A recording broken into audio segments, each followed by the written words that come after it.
My name is Pamela, and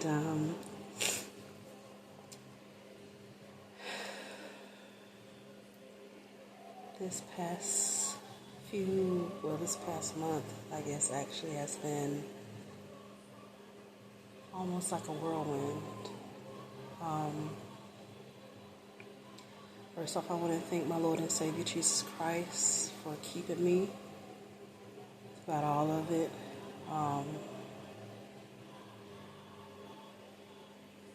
And I'm not perfect. Of course, no one is. I'm just a vessel. I want to make sure that God is glorified in my life, and I just want Him to be able to use me. And I just wanted to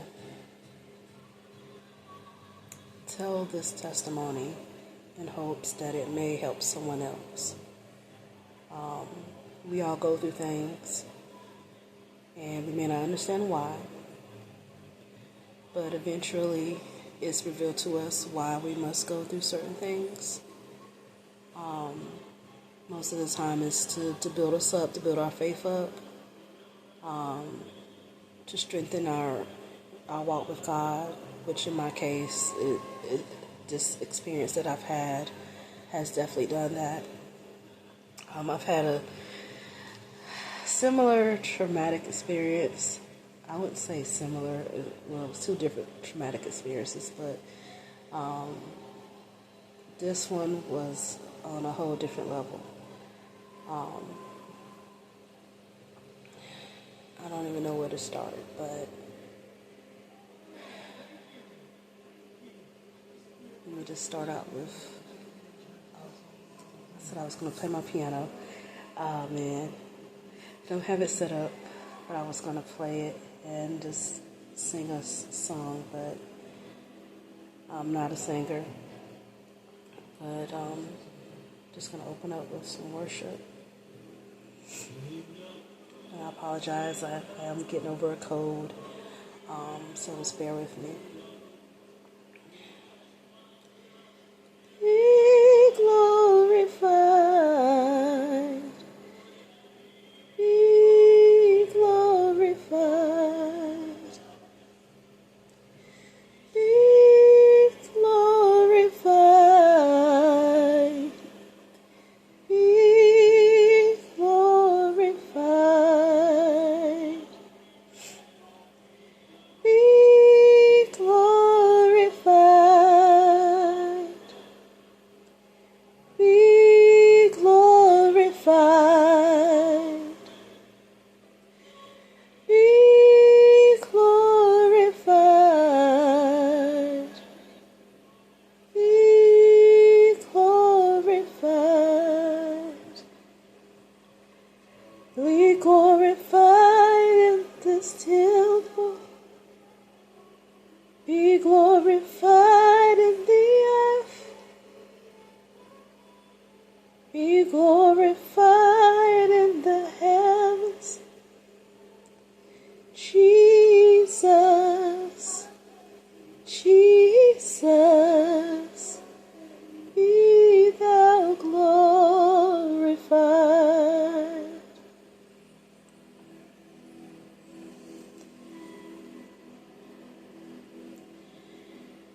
Okay,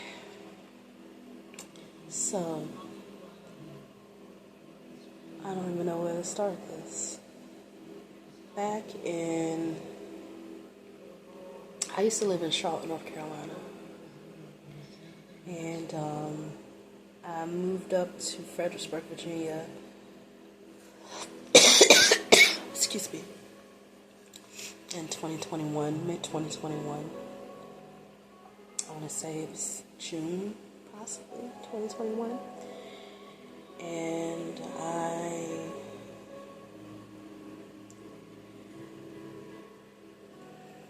I know everything happens for a reason.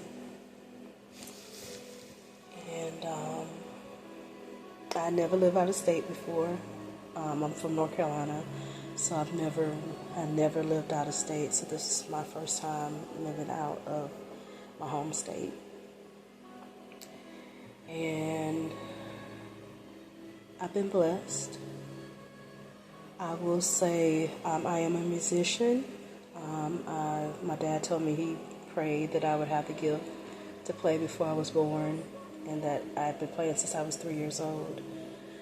I've always had an issue or struggled with my confidence when it comes to playing the piano. And I've always worn my heart on my sleeve, and I've been guilty of trying to people please. I've been guilty of just allowing what people say or, how they felt about my playing to weigh down on me, to get me down. But God takes you through certain things for a reason. And, a lot of I've had a few prophecies. It's almost, I've seen a few YouTube videos where they're saying coming around full circle. Definitely coming around full circle. I had, excuse me, I'm so sorry. One moment.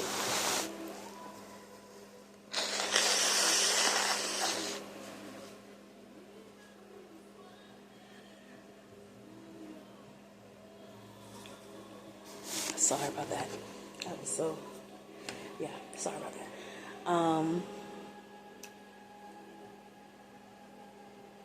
I always wondered why I played the way I played. I've always been more of a lover of worship music versus praise music. I'll play praise music, but I'm more of a worshiper. Like, I like Shekinah Glory. But going through... Okay, so what I will say, I've been playing for churches since I was 10 years old. And at the time, before I moved up to Virginia, I was with my church, C3. Shout out to C3, Covenant Community Church in Indian Trail, North Carolina. I was going through a moment where I was just feeling really discouraged in my playing.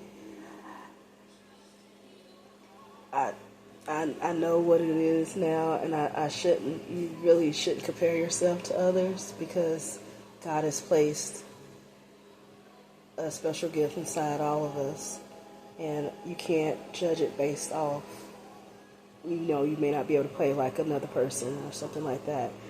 I admired them, and stuff like that. I wish I could. I've struggled with improvising. Tend to think I think it sometimes. But I've learned that God has given me all that I need to minister to His people via music. I just have to walk in it.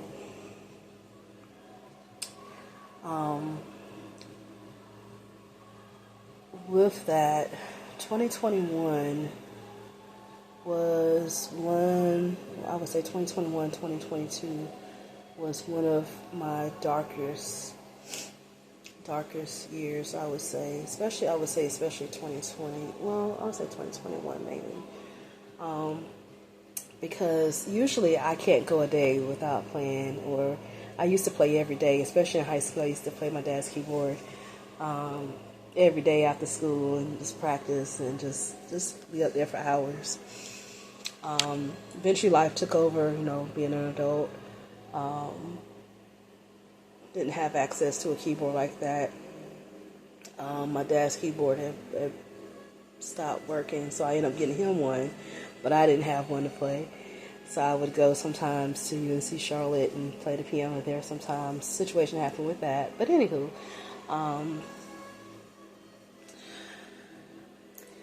2021 was a year where I was so discouraged with my playing that I just wanted to stop. Music is a passion of mine. Playing the piano is also a passion of mine, but at that point, I was at a point where I just wanted to stop because I didn't feel like I was good enough. I was listening to the lies that the devil was feeding me. And at some point, I guess part of me, because I ended up going a year without touching a piano, which is unheard of for me. I didn't even have a desire to play. I'm very grateful that God didn't take the gift away from me because, of me stopping playing. I'm very, very grateful, very thankful that He did not take the gift that He's given me to play away. 2022, and I know a lot of people can relate to this. So I'm going to be kind of jumping through a bunch of stuff here. So I apologize if it kind of gets jumpy. I could be kind of talkative at times. Usually I'm an introvert, believe me. But I am working on trying to speak more. Not sure if public speaking is the thing. But anywho, 2020, I had COVID. So if anyone has been through mental health, I know that's a lot. But mental health is a big thing these days. There's a stigma about it where, people, say that you're crazy, say that, you're going to be on medication for the rest of your life, or, you're not going to be able to get the jobs that you want to get because of your diagnosis or whatever. So 2020, I had COVID. I had never really dealt with psychosis before. Because I've always had like a discernment type situation where I felt like somebody was watching me. But I've only had like few things here spiritually where I've heard, either like the voice of God, or either had like visions or something like that God would show me, or even before my dad passed, I remember seeing a vision of my dad being in pain, and then I was like, oh, why am I picturing my dad in pain or whatever? And then not even 5 minutes later, my uncle calls and tells me, hey, your dad is he's in pain. He wants you to give him a call or whatever. Or I guess try to, see if I can get a nurse because I guess no one was coming. But anywho, it's little stuff like that. But in this case, psychosis. I was actually hearing voices. And the weird thing about the voices is they were actually voices of people I knew, like friends and family. Not sure how common that is, but I thought it was because I was on venlafaxine at the time, and I happened to have run out. So I thought it was a side effect of maybe, hey, I've been out of the medication, maybe there's something from it. So this was December 2021. I was in the hospital. I want to say I was in the hospital up until, because I ended up going in on the side of the COVID, I still tested positive, but I was going in actually for, I had PCOS, so I was having I was having ovarian pain, ovarian cyst pain. So that's why I was in the hospital then, and that was around Christmas Eve. I want to say I was up until the 23rd or 24th in the ER. They didn't want to admit me because I still tested positive for COVID, for whatever. So I remember 2022 January talking to my primary care doctor at the time in Huntsville, North Carolina, which I think she had moved actually to her office, had moved to like Concord, North Carolina. And she was saying, hey, let's try to put you back on the venlafaxine, see if that helps out. And so I got on it, got back on it. I was like, okay, well, hey, we'll see, if that helps. Because I thought the reason that it started was because I ran out. So got back on the venlafaxine. Side effects of venlafaxine is terrible. Brain Zaps. The shelf life on it is so, once you run out of it, Brain Zaps come so quickly. Is the side effects were too much for me, basically. So I, weaned myself off of it. It took a good month or so before the Brain Zaps finally went away. This was after this was last year, 2023. But I was on venlafaxine for that long, and I was going through. So 2022, I was still kind of going through a funk, and I had my first. As far as psychosis, I was going through spiritual warfare.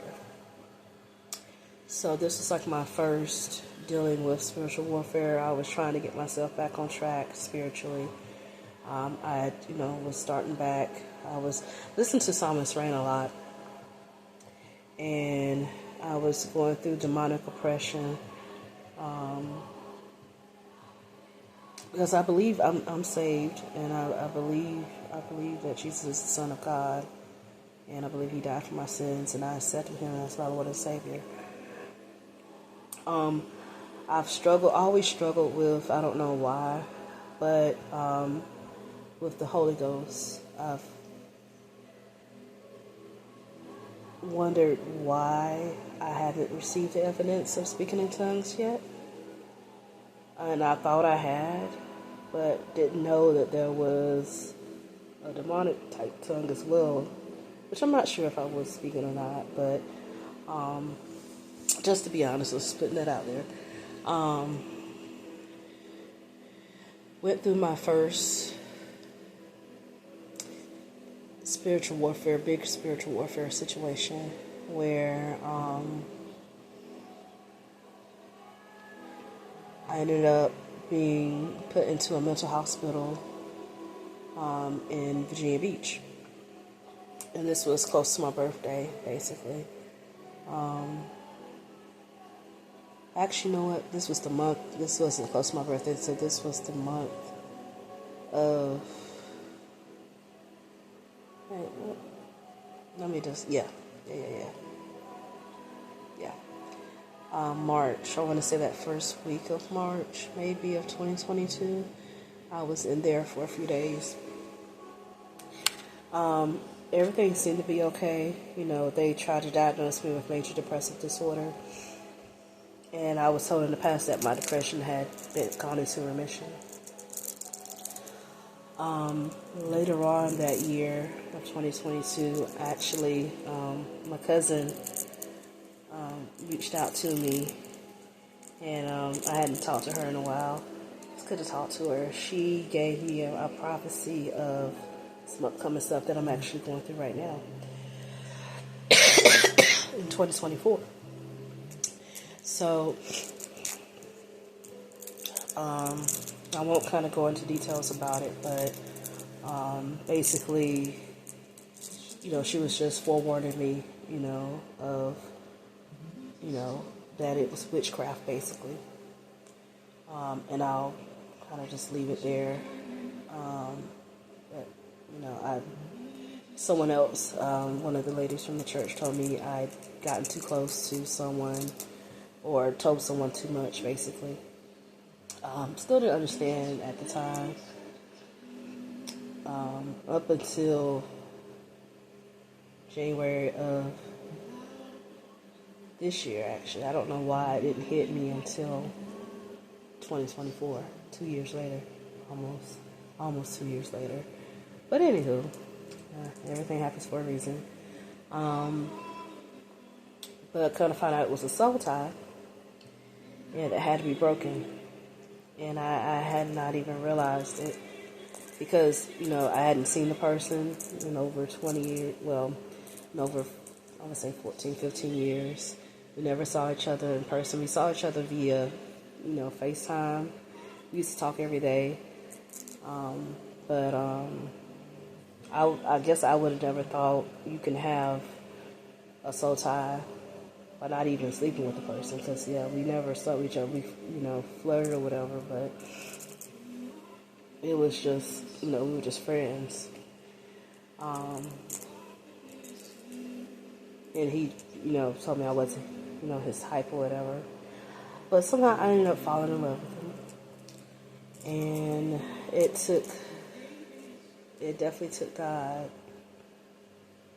to remove that, because it had gotten to the point I didn't even realize that I had basically made an idol out of him, and I didn't even realize that was the case until that he was basically all who I was thinking about, basically. So I had to ask God to literally remove the love, to remove the feelings that I had for this person away. And by the grace of God, He's done that. And I was delivered, basically, from that. And I repented, and stuff, forever putting anyone above God. And, but anywho, even though I did that, I didn't realize that there was still a soul tie until January of this year. Now, December, I was driving home from work, and I had this random moment saying that it just randomly happened. I was just saying, I was driving home, it's like 2:30 in the morning, well, a little after 2:30 in the morning, going home. I was like, I need to fast. And it just happened out the blue. Like, I was like, why did I just say that?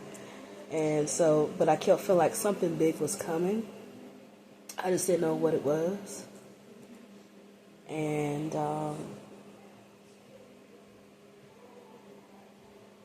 I wish I would have listened and I would have fasted when I said I needed to fast. I just didn't know. I said I was going to ask God how long I needed to fast and stuff, but I didn't never really go deeper into it. It wasn't until I reread the prophecy that my cousin sent me. I'm like, oh, well, dang, the answer was already here all the time, And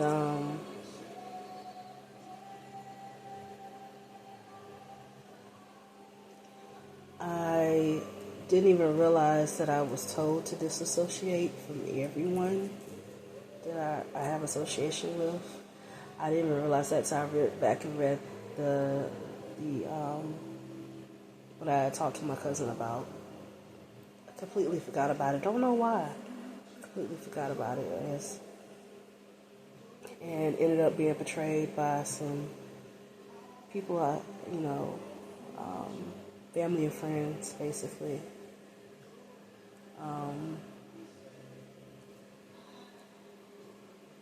Very hurtful.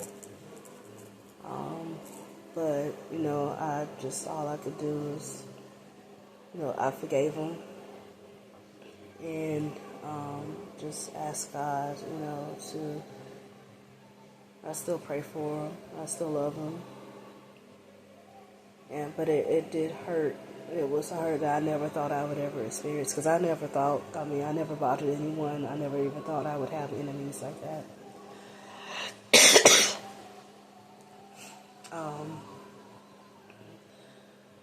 Mama Cheryl would always, I call her Mama Cheryl, she would always say, I wish you could see what I can see as far as the anointing.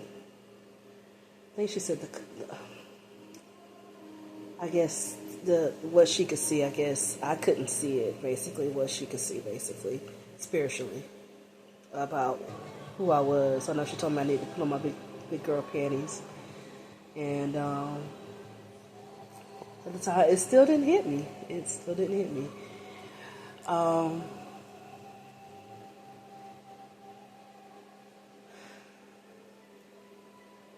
With the situation I've been going through this month, I got into an accident.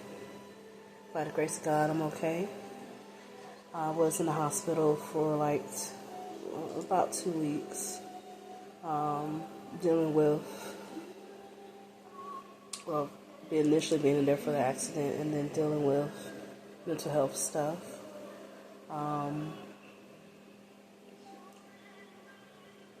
I don't even know where to start with that situation, but it was traumatic. And it seemed like everyone I was reaching out to all kept saying the same thing. Hey, you need to get on medication. Maybe your hormones are imbalanced or whatever. No one was actually, I didn't feel like no one was actually taking how I felt into consideration. It was just all like, oh yeah, you just need to go get some medication or whatever. Not knowing that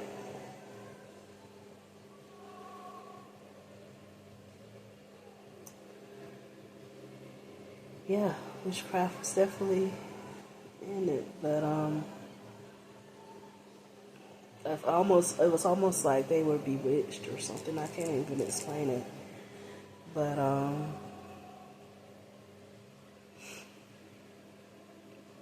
thank God for protection. I thank God for deliverance.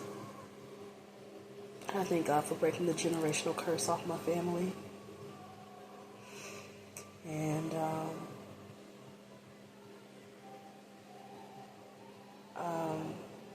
he, in a sense, showed me who I was, even though I'm still kind of in the gist of still trying to figure out what my God-given purpose is. I have bits and pieces, still learning. I should be a lot further along than what I am right now, but I'm thankful that God has not given up on me. The stuff that I experienced, I wouldn't wish it on my worst enemy. I'm not going to go into detail with it too much, but I will say it was some definite mistreatment.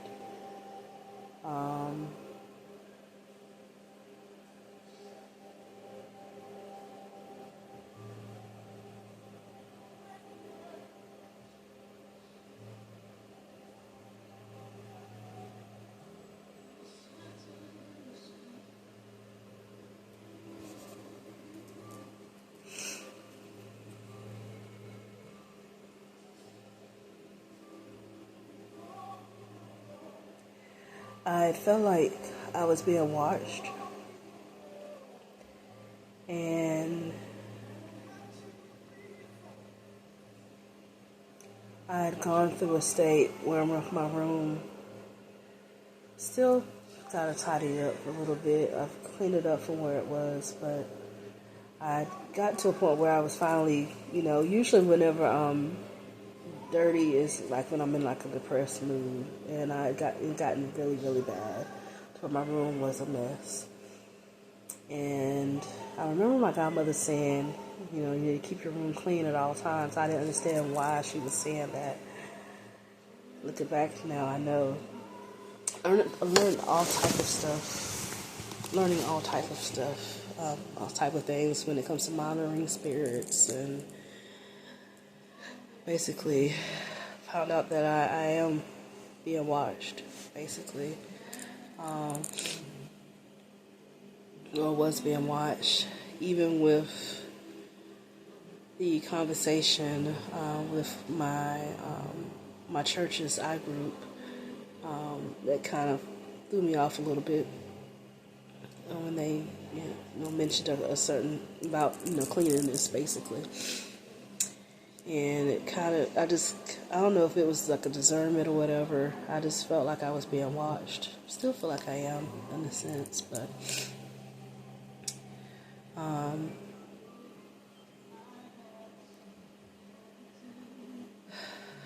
what I went through in the hospital, I'm just going to say I was poisoned, carbon monoxide. They tried to kill me. Basically, what I found out,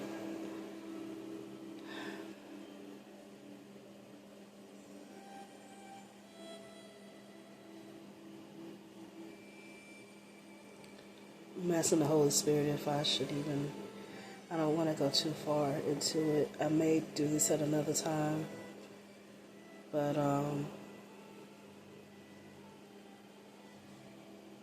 not going to reveal the hospital right now, or the hospitals, I should say.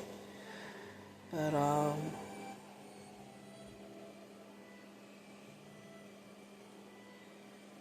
they were definitely, it was something I had never experienced in my life. Even with the police situation, I never experienced anything like that.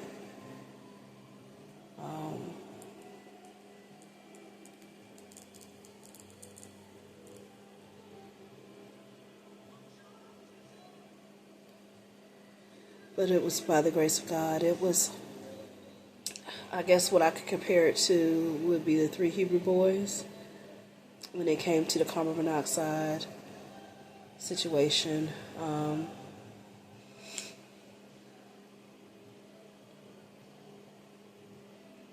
I had never been more lied to in a medical facility than I was at that time.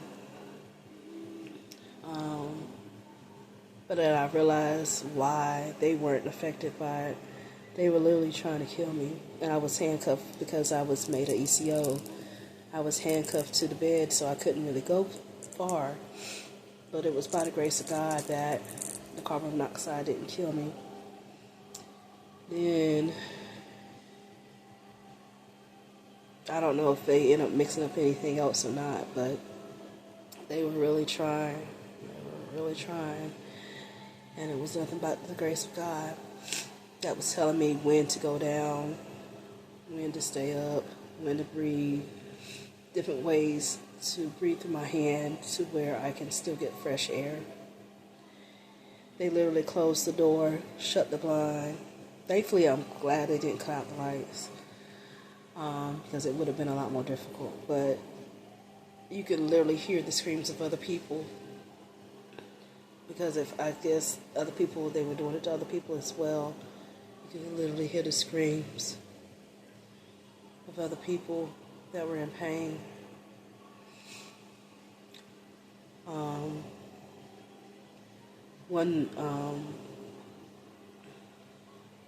I'm just thankful. That's all I'm going to say about that. I'm just very thankful. There were so many, death was on me that week, hard, like trying to come after me hard. Whoever it was that wanted to kill me, they wanted me gone. They wanted me gone. Nothing but the grace of God and His protection. Nothing. From carbon monoxide to possibly getting shot while in the hospital. I'll have to talk about that another time. To the nurse, I guess, he was getting agitated with me, and I had never seen a nurse act like this before. Like, I had never seen a nurse. They wanted to do some type of double helix surgery where, I guess, without anesthesia, because I wouldn't die from the carbon monoxide, or whatever they were trying to do. I don't know.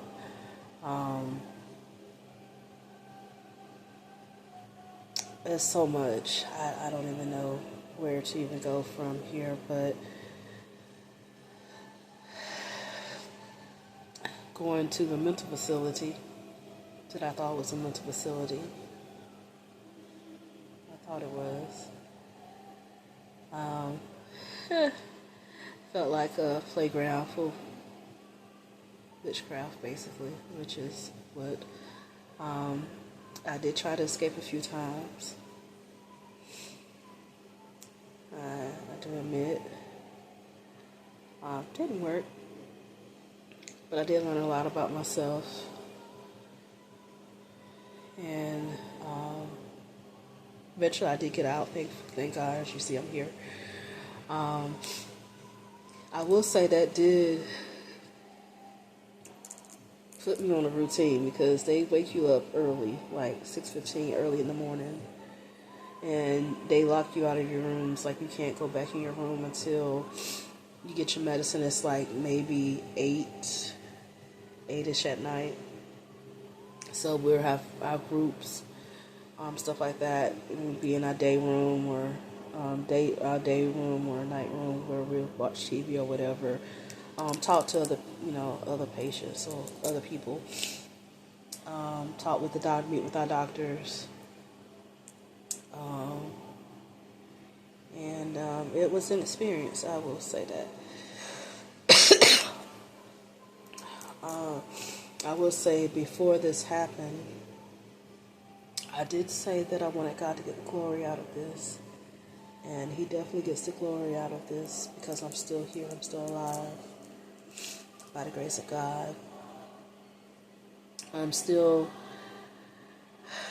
I've struggled to hear the voice of God, but then I heard a word today that kind of, I'm working on my spiritual walk, so God knows my heart. But He usually speaks to me a lot through either music or He'll speak to me through a sermon, which I am a member of Strong Tower Church in Fredericksburg, Virginia. Pastor Jeffrey and Nicola Smith, they're great people. His sermons, ever since I've been attending, I haven't been able to attend a lot because I've been, playing with Union Bell in Stafford, Virginia. I started with them in August, so I haven't been able to attend Strong Tower like that. But even recently, just listening to some of his sermons, and I would cry out sometimes to God. I was like, because I feel like he wasn't there, even though I know He's there and He's always with me. It felt like He wasn't speaking. It was like a silent period of silence. But like someone said, even in the silence, God is still working. Even though we may feel like it's silence, God is still working on our behalf. And listening to his sermons, it felt like he was speaking directly to me, from God, using him. And so I thank God for the message that way. What comes in the future? I'm still working on, learning and being confident in God. I don't want to be lean onto my own understanding. I want to trust God completely and trust God fully, and I have faith that He's going to bring me out of this. Anything, I know that He knows what I need, as far as financially, what my prayers are. He already knows. So I believe in God that He's gonna come through for me, housing wise, car wise, anything that I may need financially. So I just wanted to give this testimony, let people know that mental health isn't a death sentence.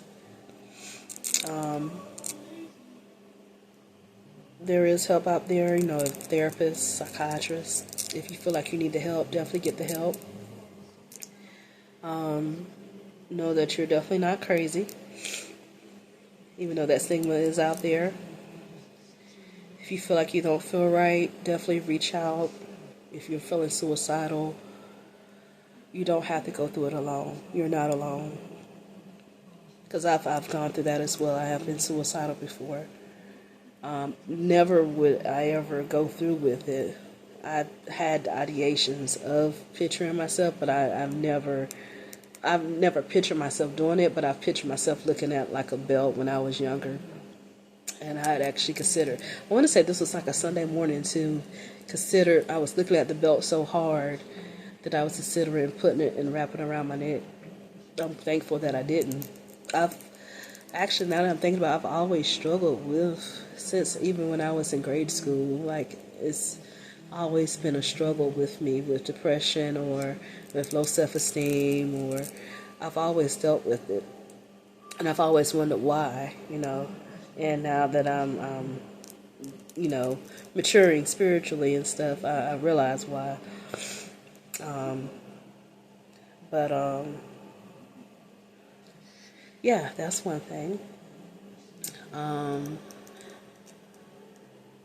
Another thing, I'm learning to, even though I've been saved, I would say on and off, I've struggled. I'm not, like I said, I'm not perfect, but I am finally learning how to fully trust and lean on God. And I'm praying that I continue to do that and lean not unto my own understanding, and that He will direct my paths. Because that's what His word. That's what His word say. He can't lie.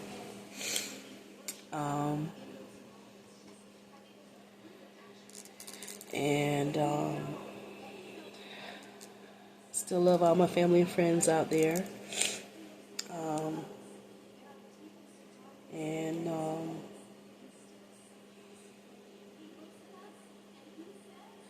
and He said you even have to love your enemies. So I love y'all too, because I guess without this, I wouldn't have, you know, grown spiritually. I wouldn't have saw I needed to go through this for a reason. You know, He said all things work for the good of those that love Him. I'm not sure if I'm quoting that right, but yeah. Basically, everything that happens is for our good, even the bad things that may not seem good at the time. When you look back, you realize the reason why you had to go through it. So, yeah. Just want to encourage someone out there, hang in there. You're not alone. I didn't mean for this video to be this long, by any means. I've actually recently started trying to do better with my weight. Lost a little bit of weight while I was in the hospital. So I'm going to try to build up on top of that momentum and continue to lose weight, work on my health. I want to get off all my medications because I do want to start a family. I do want to have a child. I'm getting up there. About to be 38 in March 30th. So, but I believe that God does have a kingdom spouse out there for me, a kingdom husband. And whenever it's time, it'll happen. But I know that I need to get myself together. I need to work on myself more. So if you're in the same predicament, like I said, know that you're not alone. And I'm just trying to learn how to treat myself better. As my cousin Ron would say, you know, you got to learn how to, you got to treat yourself better. So, trying to definitely learn how to do that. And just work on myself as a whole, basically, to become a better person, a better version of myself, basically. So, just want to encourage you out there, and just, you know, keep smiling, keep looking up, keep your eyes on Jesus, as Miss Phyllis would say. And that's what I've definitely been trying to do, is keep my eyes on Jesus, because He's the only one that will bring you through. He's the only one that can do it. You can't do it in your own power. You've got to depend and lean on Jesus fully. And yeah, so I love y'all. I apologize if I kind of went off tangent a lot of times. I feel like I still didn't really say what I was supposed to say, but I'm just going to upload this and we'll see what happens, I guess. But if God, you know, tells me to go further into detail with what I went through, then, you know, I'll come back up here. But yeah, I just really wanted just to give you all an encouraging word, share my testimony that, you know, by the grace of God, I'm still here. And He saw the best of me when everyone else around me could only see the worst of me. And whatever lies were told, I guess, I don't know, because I haven't been on my social media like that. I don't even have access to my old Facebook and stuff anymore, so I don't know what's been said. I have no idea. which is probably a good thing. So, but anywho, forgive all of y'all. I'm not sure who all it is, honestly. But I'm just gonna choose just to forgive. And because I know God knows my heart, so I can't worry about what other people says. It's the only person's opinion. God is the only opinion that matters, basically. So I'm not going to worry about people pleasing anymore. I'm not going to worry about what people may have to say. Even with my boudoir photo shoot, I did it as a confidence booster, to give me, self-confidence. And I said I wanted it for my husband, basically. I wanted it to be a gift for my husband. And I made a mistake and thought that someone was her husband, shared everything with him. I'm not sure if those are out or not. But anywho, I did share one on my social media, on my IG, and it somehow got on my Facebook.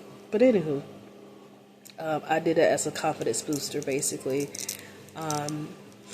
Not to be like overly sexual or anything like that, because I am a Christian, but it was just mainly just for myself as a confidence booster, because I also wanted to try it again once I lost the weight, to try it again, to be able to give it, to have a comparison photos as well for weight loss, and then also as a gift for my husband as well. So that was my main reason of doing it, as a confidence booster, basically, because every woman deserves to be, deserves to know that she's beautiful. Everyone, especially with moms out there, I'm not a mother, but like sometimes you forget that, you're beautiful, you deserve to feel sexy. I mean, it's not a sin to feel sexy. I mean, especially if you have a husband. I mean, they're going to think you're beautiful regardless, but for you to know, for you to be able to see that, is something that I think every woman should experience, honestly. So I don't regret doing my boudoir photo shoot at all, and I'm glad I actually did it, because it did open myself up, because it definitely did help with the confidence booster. So, but yeah, I hope you all have a great night, and yeah, y'all continue to pray for this cold go away. I'm almost there. I still got some runny nose and a little bit of job. I've been taking Alka-Seltzer like clockwork. Well, not like clockwork like that, but I just took one maybe a couple hours ago, maybe about an hour or so ago. But hopefully I'm about to get released. I got released from my doctor today to go back to work. So I'm hoping to be able to go back to work soon. So I'm looking forward to that. And yeah, I'll meet with my wellness nurse tomorrow at work. So we shall see what happens. So y'all continue to keep me in your prayers. And like I said, stay encouraged. Know that you're not alone. If you ever need someone to talk to, you can definitely reach out to me. I'll definitely be a listening ear. I'm not a therapist or a counselor, but I don't mind listening to your issues. Or if you want to just reach out to a therapist or a counselor, that's cool as well. But yeah. All right. Well, y'all have a good night.